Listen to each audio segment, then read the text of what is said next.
Kalau tentang konsep pendidikan Ma'had Darul Huda atau Panti Asuhan Darul Huda, ini memang bukan cuma sekedar makan tidur ala panti asuhan yang lain. Darul Huda di sini memang notabene panti, tapi dalam pendidikan ini ala pesantren, semacam pelajaran-pelajaran apa yang diajarkan dalam pesantren, materi-materi pendidikan dalam pesantren, baik mulai kitab dasar sampai kitab tingkatan kuliah itu diajarkan, dari mulai kitab Sulam Taufik sampai Ihya Ulumuddin itu disampaikan, diajarkan. Bahkan istilah cara pesantren, istilah pesantren mulai dari Al-Jurumiyah sampai ke Jawarul Maknun, belajar Jawarul Maknun sampai terakhir lah itu diajarkan semua.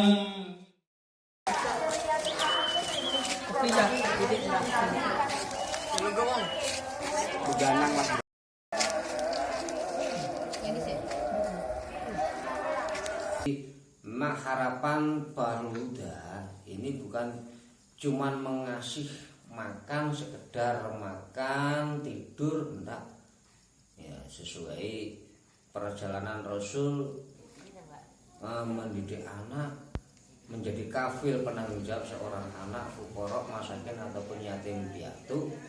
Itu memang kalau bisa sampai mampu, sampai tahulah istilahnya dengan dirinya sendiri yang penting. Ini ditegakkan oleh Rasul. Jadi panti asuhan Darul Huda ini memang benar-benar sudah nggak seperti panti asuhan, seperti pondok pesantren. Nah, soalnya dalamnya istilahnya pendidikan mulai 24 jam non-stop, itu memang benar-benar ala pesantren, mulai dari pagi sampai pagi lagi. Kalau siang sekolah di luar ya? Nah, sekolahnya di luar. Ini nanti malam ada madrasah diniyah. Ada diniyah, ngaji mulai pagi. Ya, pokoknya aktivitas bisa dilihat lah.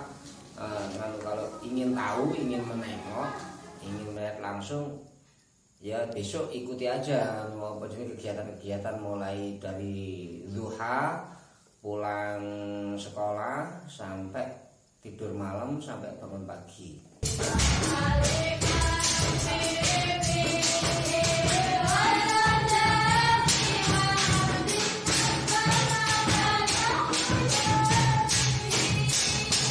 Memang tingkatan ibtidak itu mulai dari sifir sabrawi, terus menginjak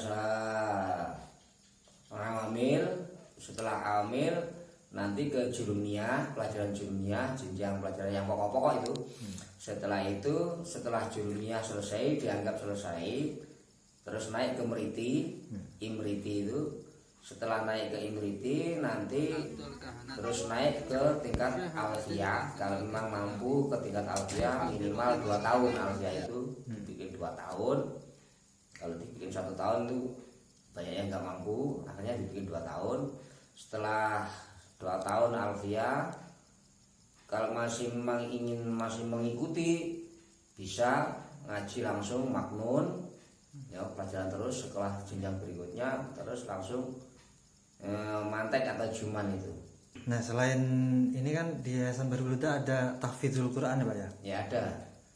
Bahkan alhamdulillah mulai gak ingat dari 2000 berapa itu, mungkin kurang lebih 5 tahun inilah sudah bisa menerbitkan tahfidz sekitar ada 12 anak yang sudah tahfidz dan sudah menikah, bahkan udah punya santri di sebagian wilayah Jawa dan Sumatera luar sana. Kalau tentang ekstrakurikuler itu banyak sekali sih ekstrakurikuler itu. Ada yang namanya gerak fisik, yang olahraga, istilahnya semacam pagar nusa atau pencaksilat, Bela diri. bela diri. Terus ada lagi yang pembekalan perbengkelan, yakni kelas maupun sampai tentang mesin, ya, servis mesin atau servis mobil, beda motor sebenarnya. Dan ada tentang perawatan kambing, ternak, perawatan ternak baik kambing maupun ayam. Dan ada yang berkebun juga ada. Ya pokoknya mana yang mau lah, yang disuka apa dipersilakan. Di Bahrul Huda ini beraneka ragam anak dan berbagai macam anak yang datang. Soalnya sesuai dengan namanya lah, namanya makanya Bahrun, istilahnya lautan, Huda petunjuk. Maka dari anak yang datang ada yang nggak punya ayah dan ibu karena yatim, dan ada nggak ada ibu bapak karena ditinggal atau diserahkan oleh saudara atau tetangganya, ada. Di sini ada. Dulu, sekarang mungkin udah kelas 1 SMP, berarti sekitar 7 tahun yang lalu. 7 tahun yang lalu ada anak umur sekitar 2 tahun setengah. Ini nggak ada orang tua dan ibu, jadi bapak dan ibunya sama sekali. Ada tetangganya yang bawa ke sini. Alhamdulillah sekarang anaknya sudah sudah di kisaran SMP kelas 1. Mulai umur dari 2 tahun setengah. Banyak sekali. Bahkan kemarin ada seorang duafa dari Surabaya, ya istilahnya apa ya, orang perempuan yang sudah tua gitu, sama keluarganya minta dirawat di sini biar tentang ubudiannya, karena cintanya dia mendengar orang berjamaah, anak mengaji, anak membaca Al-Quran, senang. Akhirnya dia ingin tinggal di sini sampai meninggal kemarin. Selama kurang lebih sekitar 3 tahun lah, terus di sini meninggal. Kalau sekilas dari tentang donatur Pak, donatur yayasan ini dari mana saja gitu? Memang kalau pembiayaan donatur, kenapa Bahrul Huda ini kok sampai segitu anak banyaknya, semuanya sampai di perguruan tinggi bisa digratiskan dan dibiayai dari berbagai macam, baik mulai dari makan, tidur, bahkan mandi. Padahal kalau kita lihat, coba dilihat itu listrik atau penerangan itu pada setiap bulan hampir 1 juta, air bahkan setiap bulan 150, dan lain belum sangkut anak-anak itu banyak sekali. Alhamdulillah si Pak, kalau donatur dana yang kita gali kalau tercatat setiap bulannya ini kisaran kurang lebih 5 juta. Tapi kalau itu dikruskan untuk membiayai anak setiap hari, kebutuhan anak setiap hari, itu nggak masuk akal kalau kita hitung, nggak masuk akal. Tapi cuman saya yakin benar-benar ini fadl atau anugerah dari ilahi. Ternyata anak-anak Barhuda ini semua tercukupi, baik makan, minum, mandi, dan sampai seterusnya. Alhamdulillah ini tercukupi. Kalau kita hitung dari donatur, saya yakin nggak akan mencukupi. Tapi saya yakin alhamdulillah ini anak-anak tercukupi, keyakinan saya karena fadl Allah. Kalau di matematika kelihatannya nggak nyampe lah, nggak nyampe kepala saya. Yang jelas dari individual seluruh lapisan masyarakat, baik dari Banyuwangi, dari Jawa, luar Jawa, dan kawan-kawan. Kalau dulu mula-mula masih sekitaran kisaran anak cuma sekitar 25, itu cukup dari keluarga atau dzurriyyah, kawan. Bahkan sekarang sudah banyak anak, ya memang kebutuhan banyak sekali. Alhamdulillah mulai melebar, meluas. Mungkin kepercayaan orang-orang itu, bahkan saudara punya kawan di mana-mana, baik dari yang dinas di pemerintah ataupun yang jenis swasta, itu dari individual, dari saku orang-orang itu. Kelihatannya kalau dari pemerintah sih belum pernah dengar saya, belum pernah dengar. Kalau dari pemerintah langsung, ya pernah dengar satu kali dulu tahun berapa itu dapat 11 juta itu. Tapi karena mungkin ada pengurus yang kecapean wirawiri tanda tangan ke kabupaten, itu dapat 11 juta apa itu, cuman sekali itu. Jasmas apa itu namanya, PKS Lab itu, ternyata muluh. Jadi intinya Yayasan Barhuda ini terbuka ya untuk menerima donasi dari mana saja yang mau membantu anak-anak yatim piatu, orang kurang mampu, kemudian para santri yang ada di sini ya untuk belajar. Iya, memang saya katakan tadi Barhuda ini adalah lautan. Namanya lautan tuh siapa saja boleh masuk, apapun bentuknya lautan, sampah pun bisa masuk. Ternyata apapun bisa masuk. Alhamdulillah dari sini, dari berbagai lapisan, bahkan notabene punyaan orang Islam, tapi alhamdulillah yang kesini yang memikirkan bukan cuma orang Islam saja. Bahkan ini ada pengusaha yang namanya orang Hindu, itu setiap tahunnya memberikan sarung, orang Nasrani memberikan fasilitas kasur-kasur anak-anak.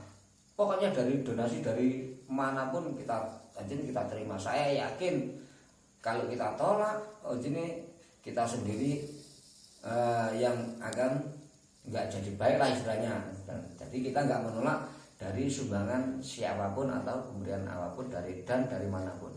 Istilahnya cara kotor loh, dari orang yang paling misalnya jelek, itu tetap kita terima. Yang kita ambil adalah anfaknya. Dari dana tersebut kita ambil anfaknya untuk anak-anak bangsa, anak-anak muslim terutama. Ini benar-benar mempunyai moral ala pesantren, benar-benar mempunyai. Atau kalau kita baca sekarang itu Indonesia itu kalau kita lihatlah di berbagai daerah, banyak sekali anak-anak yang tongkrongan di jalanan, di perempatan-perempatan. Kalau kita jalan-jalan, misalnya saya berjalan kemana-mana itu selalu banyak sekali anak-anak yang bermain HP di perempatan-perempatan. Inilah yang menjadi termasuk saya sendiri berpikir, Masya Allah bagaimana anak-anak ini kok anggur-angguran nggak sampai belajar gitu, cuma main HP. Makanya di sini tetap anak-anak dikendalikan supaya belajar dengan sungguh-sungguh. Cuma itu saya. Jadi kalau ingin langsung datang ke sini melihat anak-anak panti asuhan di Barhuda, anak-anak yang belajar di sini, gimana Pak? Datang ke mana Pak? Bisa langsung ke Barhuda. Kalau memang ingin tahu keberadaan, baik mau studi banding, istilahnya mau gimana ya, benar enggak sih anak-anak Barudak adanya semacam ini, tentang cerita-cerita pendidikan semacam ini bisa dibuktikan, itu datang langsung aja. Pengen merasakan Ingin atmosfernya, merasakan jenis keindahan atau kesedihan atau kesenangan dalam Baluda, keceriaan, dan ingin berbagi apapun di Baluda, saya persilakan. Bisa langsung nemui pengurus, anak-anak, ataupun bahkan pengasuh langsung bisa. Alamatnya di Desa Tegal Drimo. Desa Tegal Drimo, Kecamatan Tegal Drimo, Dusun Sumberjo, Banyuwangi, Kabupaten Banyuwangi, Jawa Timur. Ya silakan. Baruda selalu terbuka untuk siapa saja, terutama jenis saudara-saudara muslim lah, saudara-saudara muslim. Memang notabene ini adalah yayasan Islam Baruda, yayasan Islam Baruda yang bercita-cita memang istilahnya mengabdi kepada bangsa, agama, dan negara. Berharap mudah-mudahan anak-anak yang ada di Baluda ini kelak benar-benar menjadi anak yang bermoral. Cuman itu harapan dari Dewan Asatid atau pembimbing-pembimbing yang ada di Baluda itu semacam itu. Makanya setiap hari, setiap waktu, siang dan malam digembleng tentang khaliah-khaliah dan dibekali dengan pelajaran-pelajaran ala orang-orang salaf dulu.